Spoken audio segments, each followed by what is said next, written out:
Welcome to Soccer in 60, presented by the Empire Strykers. Get ready for your weekly look at all the pro soccer teams in Greater Los Angeles. We've got all the news and analysis you need, from LAFC and the LA Galaxy to the Empire Strykers, Angel City FC, and Orange County Soccer Club. Now, buckle up and enjoy Soccer in 60.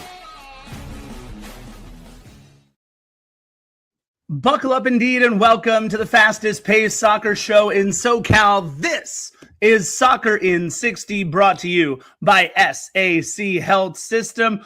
We cover all the news, highlights, and more from LAFC, the Galaxy, Angel City Soccer Club, Orange County Soccer Club, and of course, the Major Arena Soccer League's own Empire Strykers. I believe it's ACFC, and they're already yelling at me down there. Hello and welcome. I'm your host, JR Liebert, affectionately known as The Scarf, and we've got the fearsome foursome on screen here. First and foremost, the Soccer in 60 OG himself, Timmy K. What do you say, Tim Colott? Hey, Scarf, man. I'm great to be here on this hot summer day, and unlike you, I am not as cool as the other side of the pillow.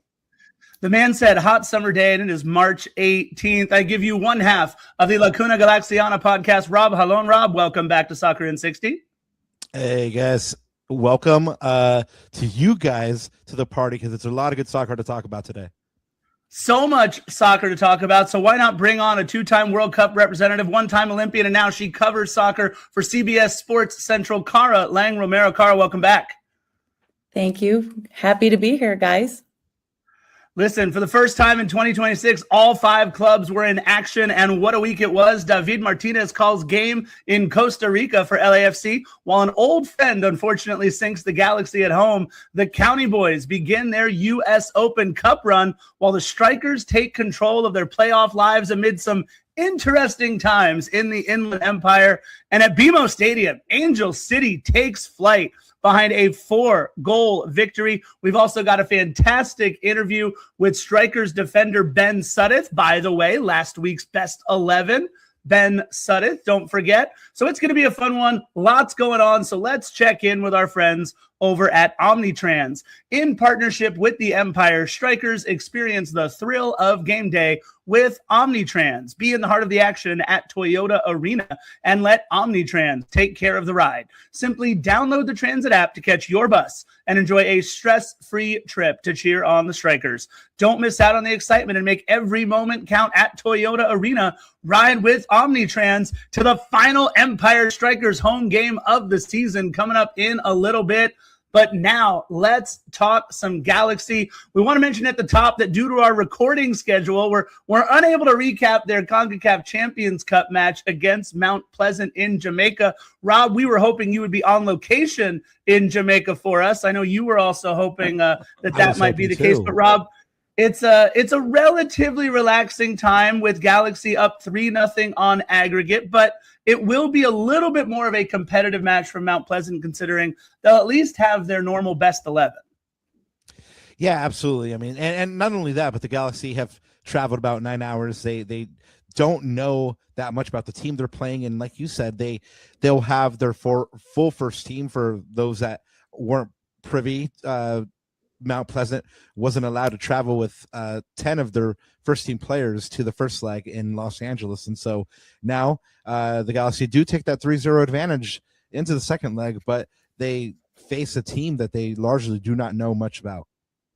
Yeah, we'll get back to Mount Pleasant in just a minute, but let's talk about the homecoming of sorts for Dejan Joveljic. Sporting Kansas City coming into Dignity Health Sports Park. And let's not forget, it was a homecoming of his club, his old club, for Eric Tommy, who wound up getting the start there as well. So a couple different storylines on a couple different sides. But Cara, let me ask you first.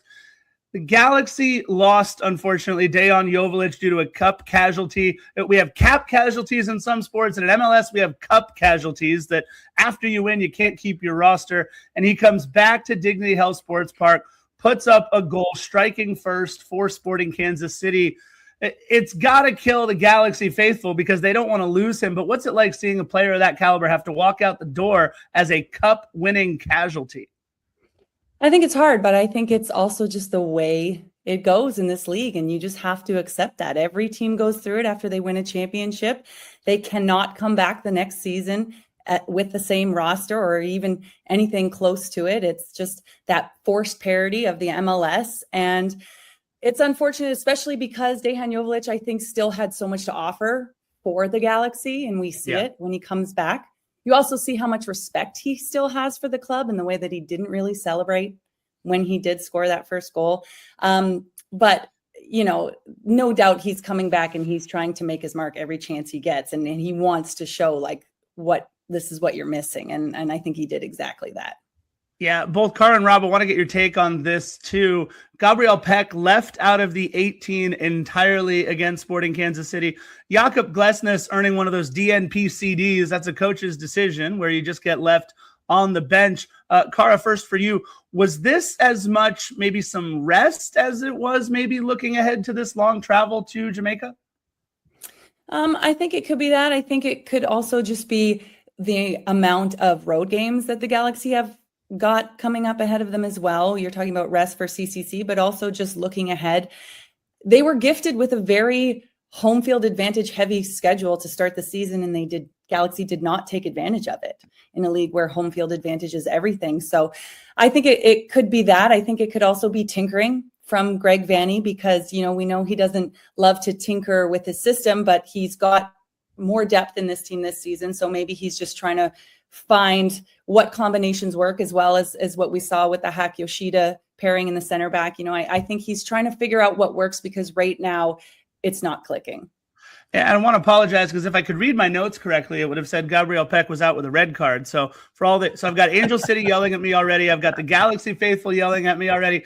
Timmy K, this one's going to be a fun one. Rob, let me ask you, that center back pairing that Cara just alluded to, the Hack Yoshida combo, which, by the way, sounds pretty tasty on a menu there. I want to try it. What did you think of that center back pairing and how it went for the Galaxy in this one? Yeah, in that SKC match, you mean? Yeah. Yes. Yeah, I mean, it's not your first choice center back pairing, but with those two in the back, you're never going to have a tremendously bad game. I mean, Hack didn't have a bad game himself, only he gets skinned on the first day on goal. But that's can happen to any defender one-on-one. I mean, Dejon's in transition, he's going full speed, and he's going right at the defender. So, I mean, also, Mitrovic could have done a little bit better. But yeah, no, the defensive pairing is one that I like. But unfortunately, like Carl said, Greg's still not kind of set on what his defensive partnership is, and until he gets that right, until he gets that stability, the Galaxy is going to suffer a little bit. Yeah, you got to think that center back partnership will eventually just always include Jakob Glesnes as long as he's healthy. Timmy K, let me ask you real quick too. We don't know yet what we're going to get every match from Miro Garces, but we know what we'll get from Joseph Paintsel week in and week out. And unfortunately, he missed this one due to injury. How much of a loss was that for the Galaxy, Timmy? I think it was pretty big, right? Cara alluded to it, where it's a lot of games. You got a lot of road games coming up. So you're already seeing Paintsel with a little bit of a knock, whether it's bigger than it is or smaller than it is. We don't really know, because that's the way pro sports go. You don't really know what everybody has. But to have him out, I think that really did put a damper on the offensive prowess of the Galaxy in this game especially. Yeah, he's got that plus attribute of just over the top, take the top off speed. He is incredible. Carl, let me ask you, Rob, maybe if we have time, I want to get your thoughts too. But Novak Mitrovic, 4 matches in, he's got the 1 clean sheet, but his metrics do not look good, and he did not look good in this one. Carl, what are your thoughts on the keeper? Yeah, he did not look good. He's made 5 saves, but allowed 7 goals. Mitrovic has struggled, to say the least. He hasn't faced enough shots to have allowed as many goals as he has. I have to say he's been dreadful. 4 shots on target last game and 2 goals. The defense hasn't been terrible. Yes, as we said, they're still figuring things out. But for the most part, they're not allowing a ton of shots. It's just the ones that break through are going in. And Greg Vanney did admit in his press conference that Mitrovic should have stopped that second goal. So it's obvious that Vanney is aware that there's an issue. it's a little early to start looking elsewhere, but if after the international break, Mitrovic is still struggling as he is now, I think JT Marcinkowski might be getting the call. Yeah, Rob, you were hitting the aerial like button there when Kara was talking about that. Let me ask you though, could it, Rob, have something to do with, he's also not their cup goalie, right? So he's getting a little time off and a little time on. It seemed a little disjointed in terms of the amount of play he's got early in the season, or is it just that he hasn't been that good? I think it's just that he hasn't been that good. He hasn't been that commanding. Oof. I mean, you don't see that big of a drop off between him and JT to go, all right, this is the automatic keeper. Like, he's your automatic number one.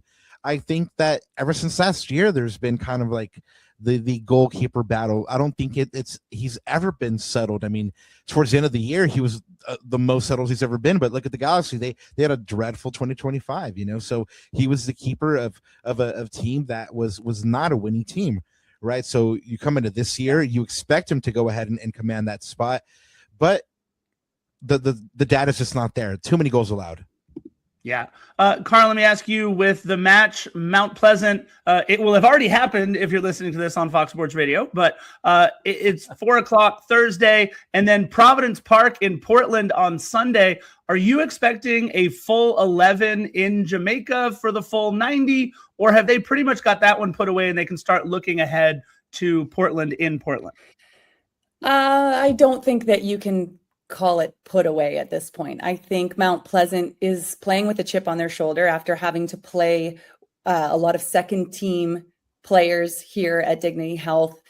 And it's CONCACAF, it's unpredictable. There's a very high chance that the Galaxy will get CONCACAF in Kingston. And so they need to be ready. They need to maybe not play an entire full starting 11, but pretty close to it, in my opinion, especially because the MLS season isn't looking great right now. To advance in CONCACAF Champions Cup could potentially keep Greg Vanney off the chopping block a little longer. So I think that this is crucial for not just Galaxy, but also Greg Vanney's position as head coach. Absolutely, and we saw what that did for them last season. Speaking of CONCACAF Champions Cup, let's transition just up the freeway to LAFC. After a draw to Alajuelense in Los Angeles halted their winning streak, the black and gold got started on a new one since we last took to the air. Last Saturday, LAFC defeating I'll say a plucky St. Louis City side 2-0 behind a pair of laser beams from Ankara. I know you had to love this. Canadian men's national teamer Matty Chouanière looking good out there from outside the box. LAFC, for the most part, held St. Louis at bay, and it's got to be a tough time in St. Louis City right now with everything going on, unfortunately, with the club. The club moved to a perfect 4-0-0 in MLS play. Carl, let me ask you about the Canadian men's national teamer, Matthew Chouanière.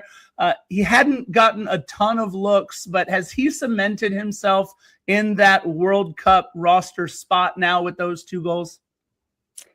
I think he's definitely, at the very least, on the bubble for the Canadian men's national team. And yeah, I'm sure that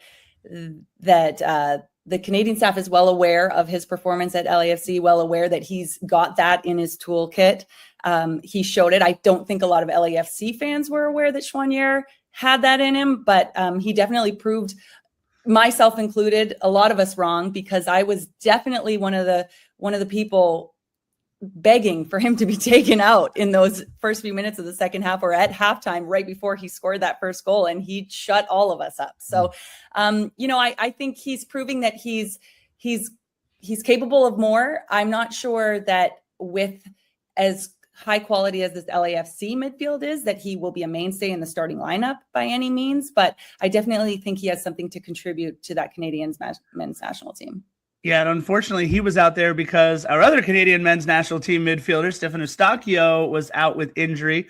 So LAFC gets the win, moves to 4-0-0 in Major League Soccer for the season, and then they had to go down to Alajuela, and it was a raucous environment, certainly not helped by a 4th-minute goal allowed by LAFC.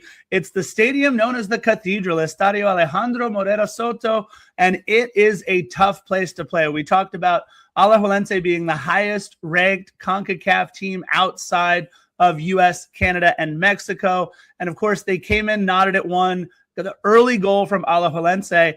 And I've got to ask you about the way that LAFC responded through Nathan Ordaz by way of Mark Delgado. Cara, seeing Nathan step up once again, he hasn't looked great yet this season, but now he's seen David Martinez pass him up on the depth chart. So seeing Nathan Ordaz get this one, that was a big moment for him. It was a huge moment, and I think it will definitely be slightly overshadowed because David Martinez's goal was the game winner. But Ordaz's goal was also an absolute golazo, a beautiful finish with his left foot. He right place, right time by him, a great layoff by Mark Delgado, who, by the way, I was so happy to see him getting forward on both those goals, Martinez's and Ordaz's, because we've heard him say before, speak very openly, that he thinks he is best used when he's making deep runs, and he wasn't allowed. He was tethered to the back line last season, and now we see him making those deeper runs, and look at the way he's contributing. So kudos to Mark Delgado for that performance in that game. But yes, great to see Nathan Ordaz scoring as well, getting on the score sheet, because all the talk has definitely been about David Martinez. And there's a lot of pressure on both of those two right now because the superstars aren't producing. But how fortunate for LAFC that they've got these two young players who are really coming into their own, and they're getting the job done, while Sun and Buanga are not quite finding their finishing touch. Yeah, Rob, you've been covering the Galaxy for probably longer than LAFC has been a club. And so what I want to ask you about is LAFC had to go down to Costa Rica, and it was a physically heavy game for them. Alajuelense in their own building. I mean, it was crunching tackle after sometimes late crunching tackle in that one. Watching that type of physicality and knowing what LAFC has coming up next with Cruz Azul and then some other potential matchups, do you think LAFC took a minute to respond to that? Were they not used to the physicality in this one? No, I think they are. I think they've faced plenty of international competition. They've been down to Central America plenty of times. They've even played Mexican opposition as well, and to know what to expect. It's just a tough team, a tough place to play. Like I said, it's Catedral, and it's for a reason, and so it's more like they just took a moment to get into the game rather than anything else. And once they did, I mean, you saw they ended up going through. But yeah, like I said, I mean, it's just a very difficult team, and they show their pedigree with being able to go ahead and outlast and find a way to win. And Timmy K, I'm watching the match. It goes into stoppage. They signal 3 minutes, and honestly, LAFC looked dead on the mat. It looked like they were content to have it go into PKs. And then, Timmy K, what we have been talking about on this show for numerous episodes now is the growth in front of our eyes, the rebirth, the reimagination, if you will, of one David Martinez. Cara called it a golazo. I mean, Timmy, that was a lightning bolt off of that young man's foot. 0.03 XG on that one. 3% of the time, it works every time. Timmy K, what did you think about that beautiful goal? Yeah, and you said it, the last 15, 20 minutes of that game was just miserable to watch. I mean, it was 11 guys behind the ball by Alajuelense. And then you could see it. You could listen to the commentators. They were saying, well, it looks like they're kind of opening up. Looks like the Costa Ricans want to get a goal before this and not go extra time. And you could just tell within those last 90 seconds of that match, LAFC took control. And David Martinez gets the opportunity, takes 4 dribbles, and then before anybody realizes what's going on, he's shot, and the goalkeeper is at full stretch and has no chance to stop that thing. And it was, it was absolutely epic, and you've never heard a crowd go from absolute craziness to dead silence and like 9 LAFC fans jumping up and down. And they put him on TV with like 20 other extra seats around him because they had 40 seats for the LAFC guys. I thought it was amazing just to have him get that goal and just send the home team home unhappy. Yeah, Cara, I want to ask you, because unfortunately every now and then I delve into the LAFC Twitterverse, and the LAFC Twitterverse is very divided right now. You've got lovers of the black and gold, and then you've got lovers of one Son Heung-min, and it's really interesting. They're undefeated. They've only drawn one match, won all the others, and yet if you go on Twitter, all you read is something's wrong with Sonny. They're not using him in the right way. He's started now as like that behind the top line, right? So he's kind of that midfielder who's setting everything up. I want to get your thoughts on Sonny's play through the first 7 or 8 games of the season.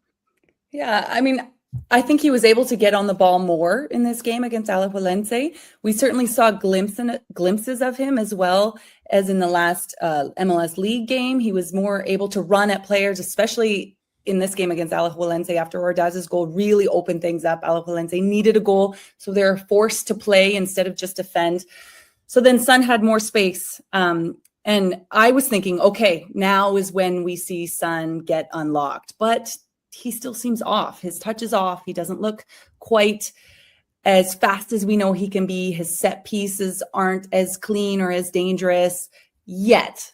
So I want to say yet. I'm not saying like, I think that this is a long-term thing. I'm not worried about him. He's going to get there. He's Son Heung-min. Just imagine how deadly he's going to be, or how deadly this team is going to be with the young guys performing the way they are when both him and Bouanga figure it out. But I think that we talked about Vanny tinkering. I think that the beauty of this LAFC team as well is they've got so much depth that Marc Dos Santos, and he's flexible. We've seen he's very flexible. He is not afraid to switch things up, to put guys in different positions. We saw Timothy Tillman playing higher than I would say he should be. We see Son dropping into that position under, Ordaz. And I would like to see personally Son move up, and maybe have David Martinez playing underneath him. I just think that Martinez could easily fill that role, and maybe that would allow then Timothy Tillman to drop back into a position that he's more comfortable in and I think more effective in. So the nice thing is that Marc Dos Santos has options, and he can figure out a way. And also the fact that they're scoring so many goals from distance now, it's going to force teams to start stepping up. They won't be able to drop as much because they're such a dangerous threat, LAFC, outside the box, as we've seen. Choinière scoring 2 from outside the box, David Martinez scoring 2 from outside the box.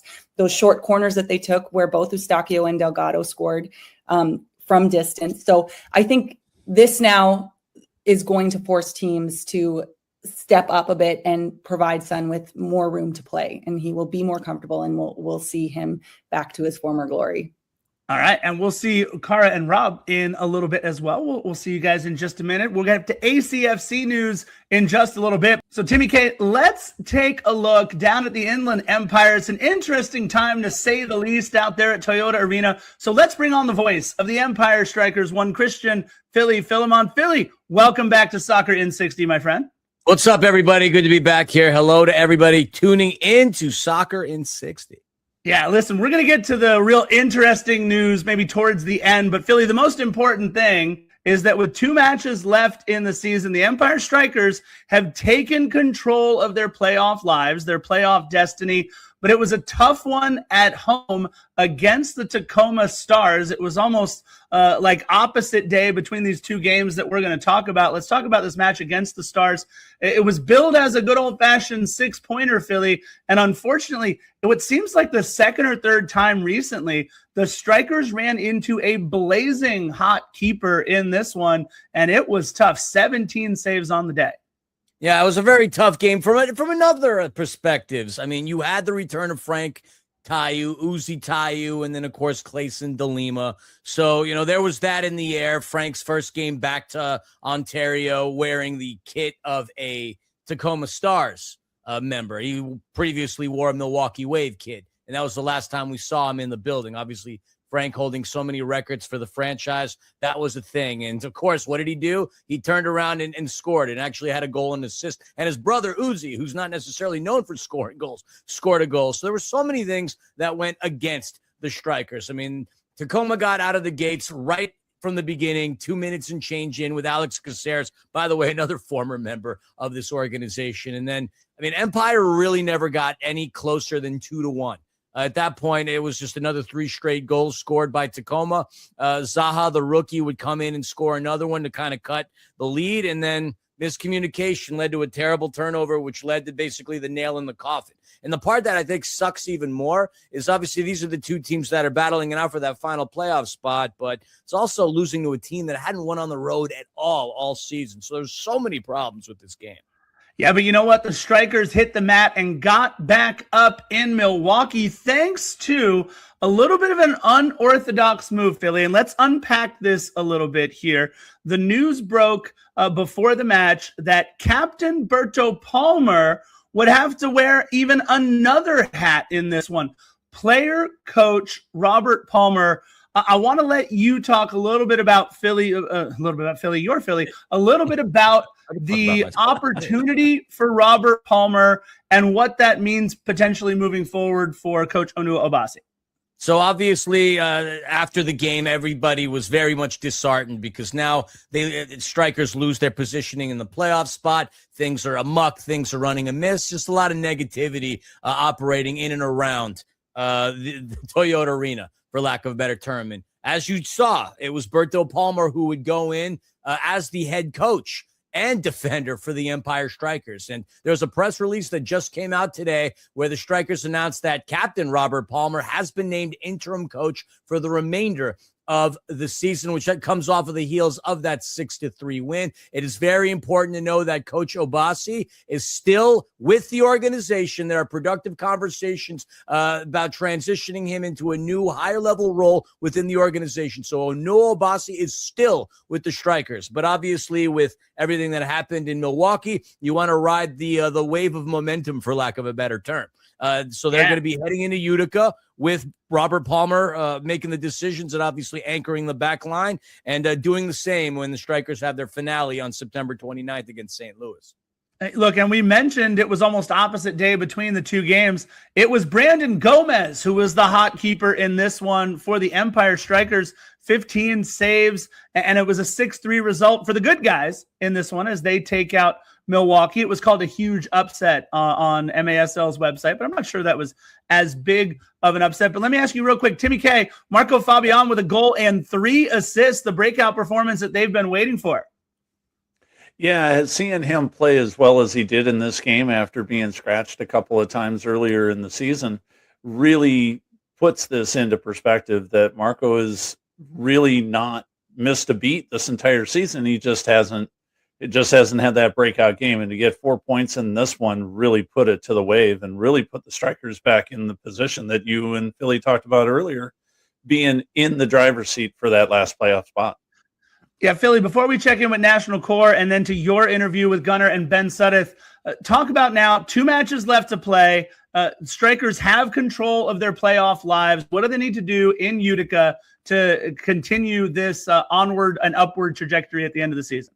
Well, the month of March is not just reserved for the madness of college basketball. Obviously, there's madness in the Major Arena Soccer League. They're heading to Utica. Utica is a team that's not yet mathematically eliminated, but for the most part on life support, for lack of a better term.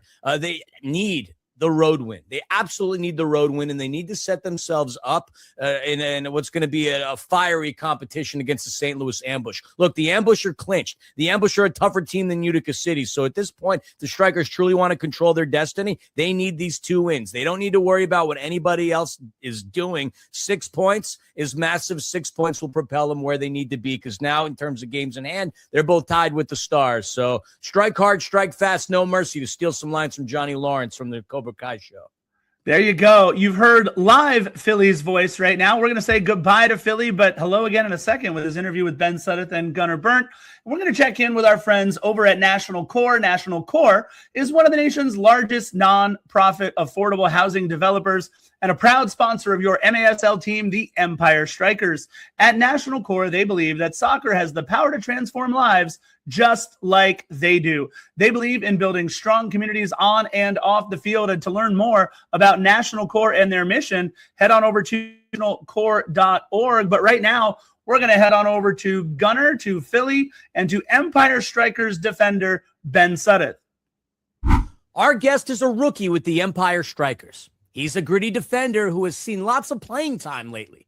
Born in South Korea, raised in Illinois, he gained valuable indoor experience with the Chicago Mustangs in the MASL2 and went on to represent Chicago State and Northern Illinois University. Lately, having seen consistent minutes at the highest level of the sport, he was heavily involved in the Strykers' massive upset win at Milwaukee that pushed the team above the playoff line. We're so happy to have with us Empire defender Ben Suddeth. Ben, welcome to Soccer in 60. Yeah, thank you guys for having me. Let's get right into it, my man. Look, you grew up in Illinois, and it's not a secret that Empire has quite the Chicago connection on the roster. And that got me wondering how the opportunity to play at the highest level with the Strykers came about. Did you know someone on the team that recommended you? Like, how did you appear on the radar of Coach Noah Bassi and managing partner Jeff Burham? Yeah, so I actually have one of my good friends, Munir Alami, which obviously you guys know of and most of the league knows of. But yeah, we played together against each other in Chicago. And kind of reached out to me talking about Empire Strykers, which honestly I didn't really know too much of before, and connected me with Obasi. We had a few talks. He watched me play and stuff like that. And then shortly after I was ready to sign. Yeah, and amazing. And we're so glad you did. Let's talk about real quick, Illinois and Southern California, two vastly different places, obviously, right? Yeah. You've been here now for a few months. You grew up in Illinois, as Philly said. Let me just ask you, first of all, what's it been like being here? And how does Ben Suddeth spend his time when he's not on a soccer field, especially here in California, but then also back home? Yeah. So I mean, I love it here. Obviously, I love hot weather, and in Chicago, you get a good amount of it, but you also get, for the majority, cold, rainy, snow. I mean, all of the above in 1 week sometimes, right? So I love the weather here, and obviously adjusting to the team has been really nice. I love all the guys on the team, and yeah, outside of the field, well, I like to go to the gym. I know it's similar to the field, but I'm very into that, like sports performance. I'm also studying a bit, even though I did graduate from NIU. So I'm taking some science classes, so I study a few hours of the day. But pretty simple. I mean, I like to go for walks. There's a lot of Korean food out here, so I like to try new food spots. And but I mean, other than that, just enjoy and relax. Yeah, nice. And yeah, LA probably one of the best places in the world if you're looking for international foods to different cuisines to try. You spent basically your entire life in Illinois, right? You ever since being born, as we said in the intro, in South Korea, and then being adopted into an American family. I told you before the interview that I actually have an adopted brother whose his birth mother is from Eastern Europe. So it's a little bit of a similar situation. It's something that my brother thinks about a lot. So I was wondering, do you know anything about the circumstances around your adoption? And then also, have you thought about maybe connecting with that part of your history, or maybe with biological relatives going to South Korea? Is that something that you've thought about? Yeah, I would definitely say simple answer, yes. Obviously, it's a much more like tricky situation. But yeah, I'd say as I get older, I definitely, it's something that crosses my mind more often. I think for me, it's something that when I was younger, I would think about, but I wasn't maybe educated enough to really know how to go about it. And I mean, I'm still not, right? It's like I said, a tricky situation, but I think I'm learning more about like what I want. And obviously, kind of touched in, I visited Korea this past summer, which was really cool. Just seeing obviously where you're from, right? It's like, it's completely different, the culture. But yeah, I would say in the future, I definitely want to look into it more and try to go about it in obviously a way of like respecting my family that like took me in, and they are my family, right? But I think I would definitely like to maybe try to find like my biological parents and look more deep into like my family history in South Korea. Yeah, amazing. Hopefully that works out for you. Definitely a lot of things to consider there. I know from talking to my brother, but now that we are talking about your family and your backstory a lot, talk to us maybe a bit more about life growing up. We've said it 3 or 4 times now in Illinois. What was it like as a kid and as a teenager? Do you have siblings? Did you hang out with your siblings? Did you find ways to get in trouble, or were you constantly busy just playing soccer? What was life like growing up? Yeah, I'd say some of the things you mentioned, like almost all the above, right? I have two twin sisters. They're both married now. So there's a little bit of an age gap there. Me being the youngest, but yeah, I would say for the majority of my childhood, I was running around playing. I tried a few other sports before soccer, but none of them stuck, like hockey and stuff. Like, I don't know, it's tough. It's a tough sport, but I couldn't even stay on the ice. But yeah, I mean, I tried soccer. It was actually one of my neighbors that got me into it, and we would play every day after school, just outside all night till the sun went down. And I started taking it more seriously. Obviously, like progressing to club soccer and stuff like that. And like I said, that was most of my childhood after that, because club soccer it gets very serious very quick, right? You travel a lot, you're with your teammates most of the time, which I loved, like especially growing up, like the teams I were on, we were mostly just like families. We would go eat out together, spend a lot of time off the field too, which was really nice. So yeah. And transitioning back, onto the field, your MASL star has really been on the rise. Like, after playing in under 30% of the first 14 games, you've appeared in over 60% of the last 8, including playing back-to-back in the most recent matchups. Like, what do you think has led to that growth? You previously played in M2, as we mentioned, with the Mustangs, but are there any specific things that you feel that you've gotten better at since stepping up to the MASL level? Yeah, I think just when you do something and when you're changing and starting something new, it's always a transition, and sometimes it takes longer, but I'm confident that you always grow into it, and I think this season has kind of shown that, right? Like you said, 30% of the games, the first couple, I didn't really play, and I think more towards now the back end of the season, I've grown into learning what my role is and how I can help the team. And at the end of the day, like that's what's in my head, right? Like I'm not thinking of the numbers, how many games I'm playing, just doing my job to the best possible way, and I'm being there for when my team needs it. And well, let's look specifically at the last 2 games. So we've mentioned that you played in both of them. First, you had a really disappointing home loss to Tacoma, but then you guys go to Milwaukee and take care of the Wave in a really convincing manner. Were there any keys you guys identified and then improved on from the first game to the second game? Like, what allowed you to be so strong at Panther Arena from start to finish? Yeah, I think the first thing that comes to mind is just obviously our mindset, right? We know losing at home always hurts, and it's a tough one on the road against a good team in Milwaukee. So I think the main thing is coming together as a team and knowing like, hey guys, like we have to get this win here and come out with 3 points going home, and especially late in this season, looking at the leaderboards, right? Like everybody's looking at it because it's a small number of margins, and we know obviously there's some key players on Milwaukee, so we talked about that, but the focus has always been just more on us, like our game plan going into it, things we want to, players we obviously want to shut down, but mostly just stuff we want to do, and I think cleaning up some of the mistakes like that we had in Tacoma and previous games before, but indoor is a fast-paced game, and just trying to limit the amount of stakes that we can. Mm-hmm. Before I look ahead with you, I gotta very quickly comment on something you said. You said you have twin sisters, which you just got even more interesting as a person. We got to talk more. And I'm so impressed with your parents now taking in 3 kids. That's amazing. But let's look ahead real quick to the you guys have a huge game coming up at Utica, right? UCFC does sit in last place, but they just handed a devastating blow to your direct competitor for that final playoff spot, the Tacoma Stars.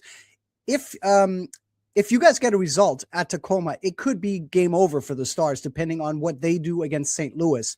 What's the team's mindset heading into this upcoming game at Utica? And what do you feel will be important in that matchup?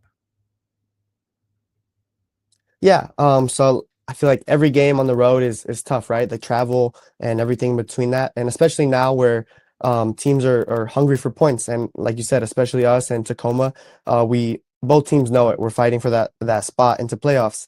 So yeah, I feel like there's definitely the pressure there, but it's it's exciting. It's what we want, right? We want to take that spot and make playoffs, and the opportunity's in our hands. So I would say the mindset is just we're excited to go out there and be able to play again and have this in our hands, the responsibility. All right, Ben, final question for you. It's been a bit of an up and down season for the Strikers, but you guys are actually 9-6 in your last 15. Coming off such comprehensive performance against one of the top teams in the MASL, what's your sense of the confidence level among the guys? Do you think there's a chance you might peak? You might be peaking at exactly the right time. Yeah, I'd say the confidence is high, and I think among ourselves and within the players, and where the unity is there, right? Which is exactly what we need at this time in the season. So yeah, I would definitely say that we're looking to peak and obviously go on this run, and just all eyes are focused on one game at a time, right? Like it's obviously we have 2 games left, but it's like if we start thinking ahead, it's a tough mindset to put ourselves in. So I think we're focused on this upcoming game and going out there and trying to get 3 points and bring it home. Fingers crossed for y'all. I haven't called a home playoff game in quite some time, so I'm kind of hoping to do so this season around. But good luck in the travels to Utica. I know the travels from Milwaukee were a little on the cumbersome side, so enjoy the rest of that California sunshine. Good luck at Utica, and we'll see you back at the arena on the 29th. Yeah, thank you guys so much. All right, there we go. Ben Suddeth, defender, got to talk an awful lot about the Empire Strykers and getting ready for the playoffs, getting ready for the end of the season. So, Timmy K, let's bring Cara back on. Cara Lang Romero, excuse me. And welcome back, Cara. Angel City FC opened their 2026 season, the first full season under head coach Alex Strauss. Heightened optimism amongst questions about their offense. Cara, I think it's safe to say after a 4-0 victory against the Chicago Stars, the optimism was well placed and some of the questions were at least partially answered. A lot of questions were answered. Angel City completely dominated Chicago in their first match of 2026. 18 shots to Chicago's 6, 10 corners to their 3, one of which they scored off of Evelyn Shore's goal for the second goal. This team's fun to watch, bottom line. They looked dangerous in the final third. They looked very organized defensively, dominant in the midfield. Chicago's not very good, so perhaps some of it was that they made Angel City look good in moments, but all to say, the finishing was excellent. The mentality was aggressive, very front-footed. Angel City's put the league on notice. And I have to ask you, if anybody would have asked me who I thought the leading scorer might have been last episode, I would have said the 19-year-old Kennedy Fuller. I think she is as special as it gets. She's incredible. But I got to ask you, Carl, we were talking a little bit about Alyssa Nair and what this might mean for her moving forward. And she did not look good in this one. Or was that Angel City's pressure finally getting to them and breaking through at the end? I think it was both. Alyssa Nair did not look good. I think that her team saw the signs, I think, last season, and that is why they found a backup keeper who can also very well start in this league. So I think we are seeing her being phased out potentially throughout this season. I think Ari Borges's goal, particularly where Alyssa Nair played that hospital ball to her center back, and Ari Borges just stepped in with that high pressure, the soul roll with the bottom of her foot as her first touch, and she punished Nair for that massive mistake.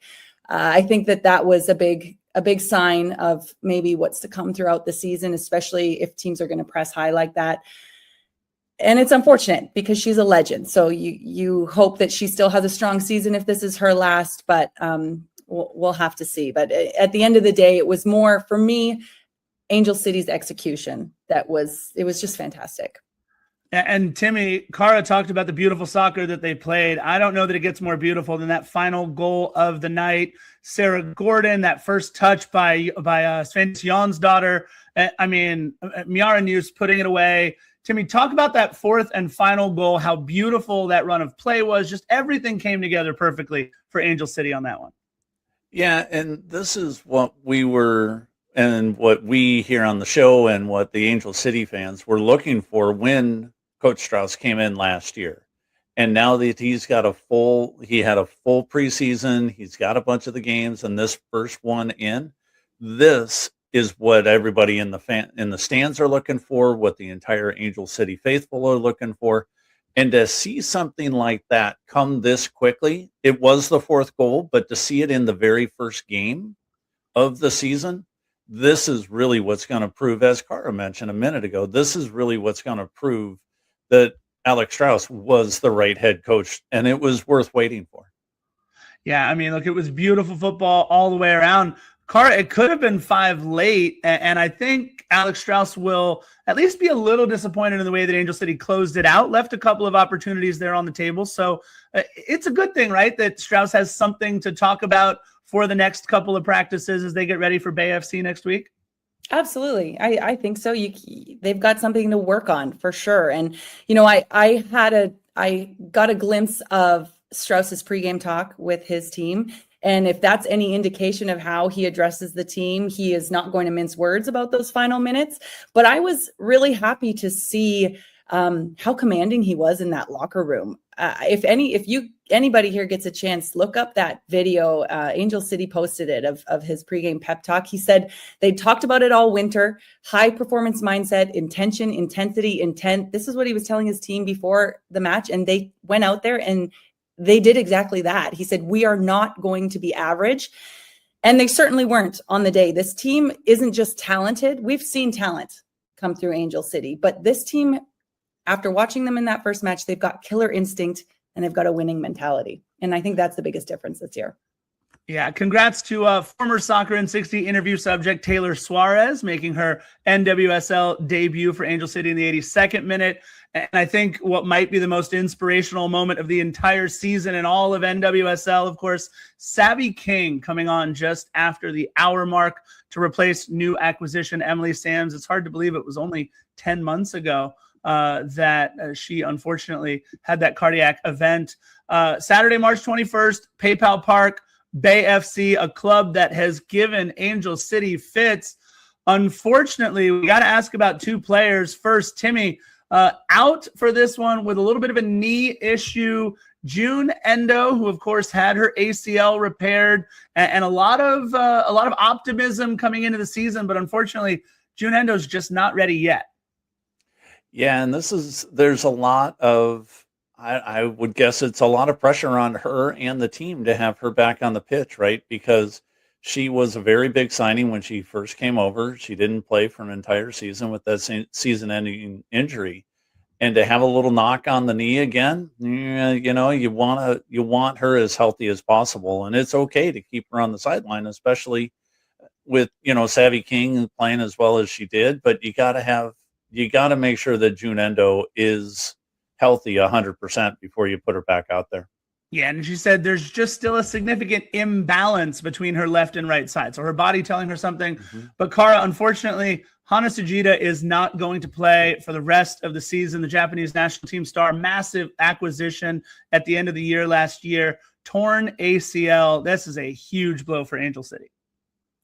It's a massive loss. I was so excited to see her get in, and she's so technical, so tidy with the ball at her feet. She can operate in tight spaces. She can next play between the lines. You never want to see someone go down with an ACL, but Angel City did add Mayada Noose and Ari Borges to the midfield. So I think they'll be okay depth-wise in the midfield. And the center of the pitch, I don't think is an area that's going to be a problem for Angel City.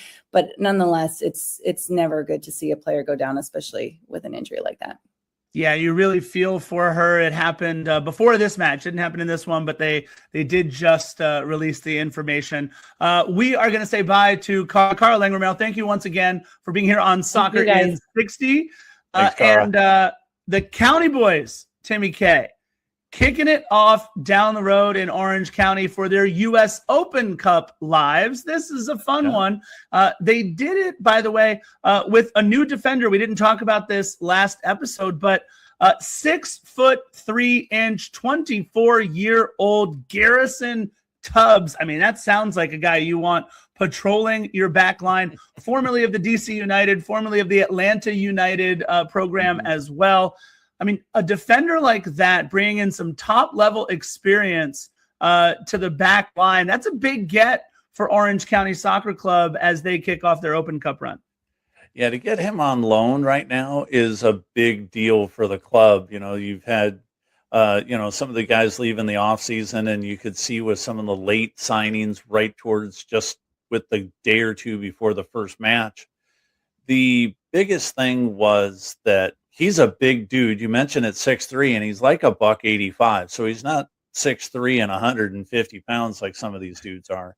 The guy is built, and he's going to be very, very good for the back line of the County Boys. And, and like you mentioned, the kicking off the U.S. Open Cup tonight, as we just finished, the game just finished as we're recording, a big win against Laguna United at 3-0. It was a big win tonight for the County Boys. Yeah, we'll get to that 3-0 result. I just do want to talk about, you mentioned on the back line some talent. It doesn't get much more talented than 16-year-old Tyson Espy. Yeah, and Espy called into yet another U.S. Youth National Team U17 camp. Now he gets to go to Paraguay. I mean, this kid getting to go all over the place. That is the life if you are a professional soccer player. March 24th to the 29th, the only USL championship player called in. This comes off him making his first start for Orange County in their opener against Las Vegas Lights. So yet another time that Tyson Espy now called into U.S. Youth National Team camp. I want to ask you about the Phoenix Rising result before we get to the U.S. Open Cup result. 1-1, it's tough to tell, right? Phoenix has been a very good team last year, not so great. Orange County, you always want to use Phoenix Rising as a measuring stick. What were your takeaways from that 1-1 draw?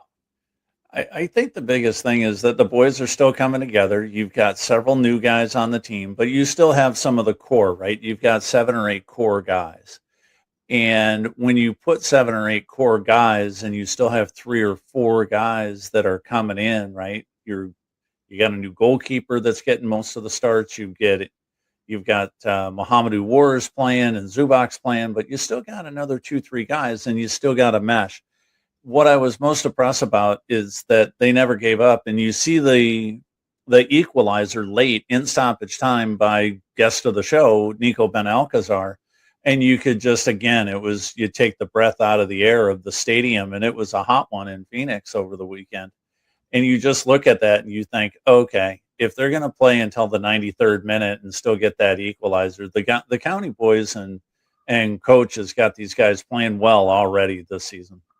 Yeah, and again, to get back up off the mat after it being a tough almost 90 minutes for them in that one, especially in that heat in Phoenix.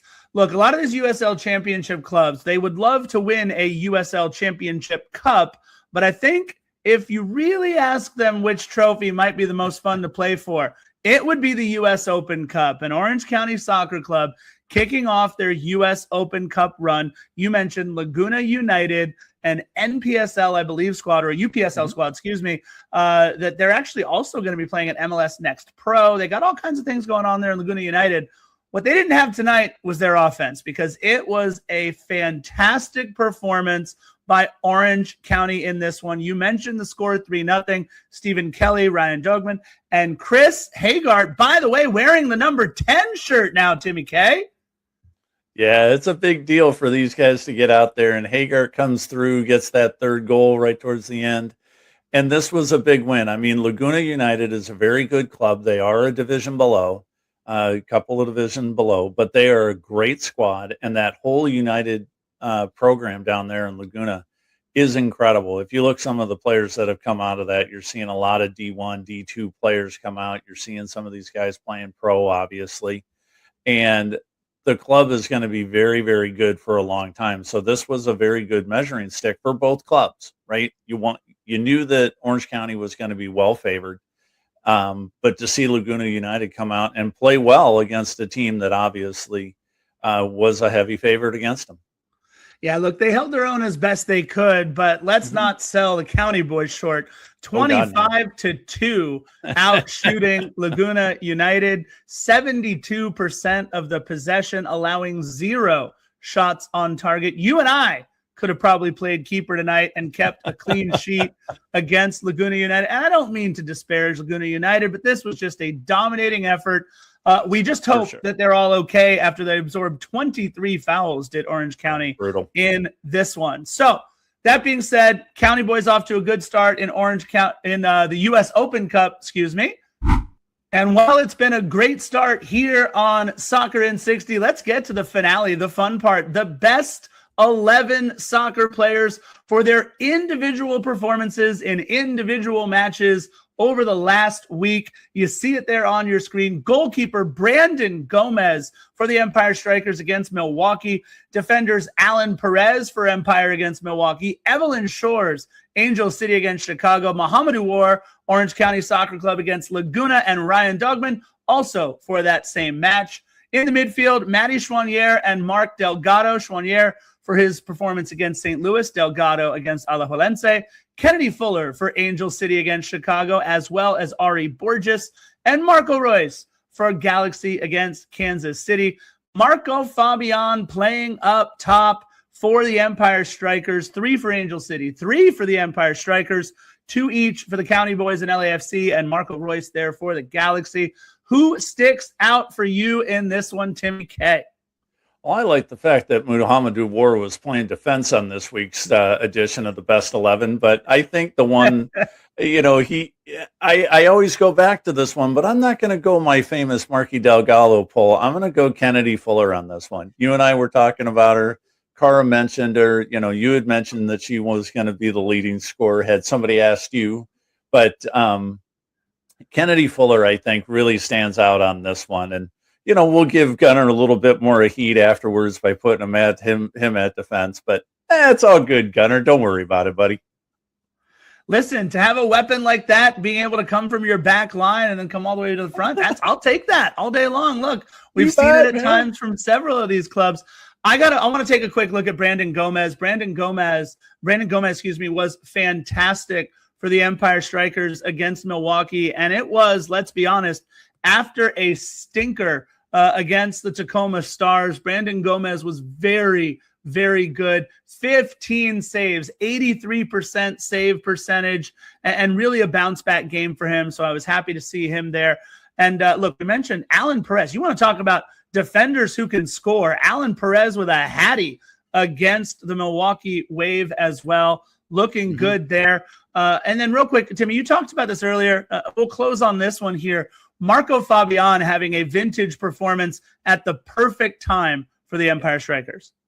Yeah, this was a brilliant one. And, we hate to say a breakout performance, in the 22nd game of the season.